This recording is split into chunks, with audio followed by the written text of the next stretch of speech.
من 2 سال پیش به شهر مسکو رفتم. آن وقت من 18 ساله بودم. بعد از آن من همراه مادری عزیزم با یکی از مغازه‌های روسیه رفتیم و در آنجا با یک دختر تاجیک که در مدرسه تحصیل میکرد شناس شدم و بعد مادرم نامری همان دختری که من شناس شدم گرفت، چون که آن دختر دختری اسلام شناس بود و اینچنین قرآن خوان بود. و بعد از آن من با تلفن مادرم همراه همان دختر صحبت میکردیم و یک روز آن مرا با همین مدرسه‌ای که خودش تحصیل میکرد دعوت کرد. من همراه مادری عزیزم به آن مدرسه‌ای که وی تکلیف کرده بود رفتیم و در آنجا همه دختران قرآن خوان بودند و به من آنجا معقول شد.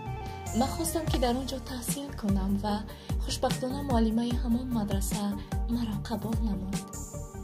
بعد چند روز تحصیل در آن مدرسه من همراه همان دوگانه‌ای که مرا آورده بود در یک جا نشسته صحبت میکردیم و ناگهان مرا با یک سایت اینترنتی که خودش استفاده میبرد شناس نمود.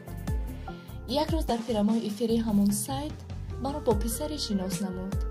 بعد از چند مدتی من صاحب تلفن شدم و با همون سایتی که مرا دوگانم شناس نموده بود همراه همون پسر صحبت میکردم. بعد چند مدتی به من رقمهایش را داد تا که در این ماه هر دو تنها صحبت کنیم. من نیز رد نکردم و با گفته بچه راضی شدم.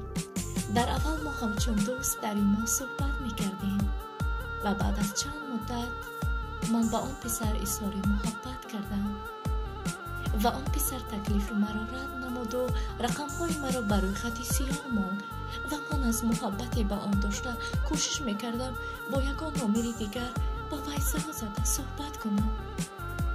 متاسفانه با کدام رقمی که من زنگ میزدم بر روی خط سیاه میپرتافت، یعنی نمیخواست با من صحبت کند. من هر روز با مدرسه رفتم می آمدم.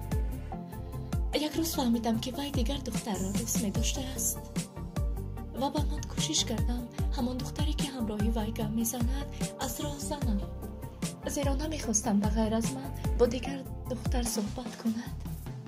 و صد افسوس کوشش های من نسبت آن دختر نتیجه ای نداد، چون که وی دختر خیلی هم ایمانی کامل داشته است. و بعد همون پسر فهمید که من با نزدیده نوش ضرر خودم را رسانیدنیم و بعد آنها ضرر خودش را به من رساند. رقمهای من را به چند رفیقش داد تا که مرا از راه براه کنند، اما با آن راه نتوانست به نتیجه رسیده.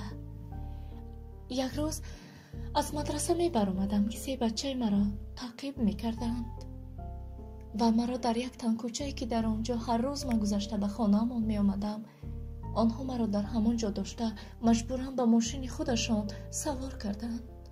آنقدر داد و فریاد کشیدم که هیچ کس به کمک من نآمد.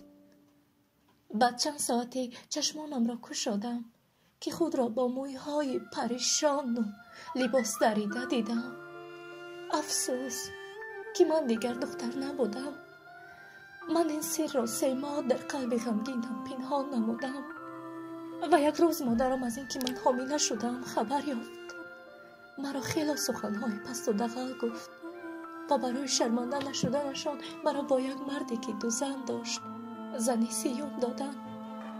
من هم به خاطری که مادرم در نزد خویش و اقربا شرمنده نشود قبول کردم، زیرا که دیگر راهی نداشتم. وقتی که روز یکم وارد خانه این مرد شدم، دختری را که نزدیده من دوست می داشت در خانه دیدم که در و پروی من ایستاده است. بعد می فهمم که من زن سیومی که همین دختر شدم. برای دوباره بدبخت نشدنم من این سر را در درون خودم پنهان نمودم و هرگاهی که آن دختر همراهی همان پسری که من دوست می داشتم صحبت می کرد، من درون می سوختم، چون که من هم او را از صمیم قلب دوست می داشتم. و در همین جا قصه عشق بدبختانه من به آخر رسید. از همه دخترها خواهش می کنم که به چون این کار هرگز دست نزنند، چون که عاقبت مثل من فتای عروسی را در بر نمی کند.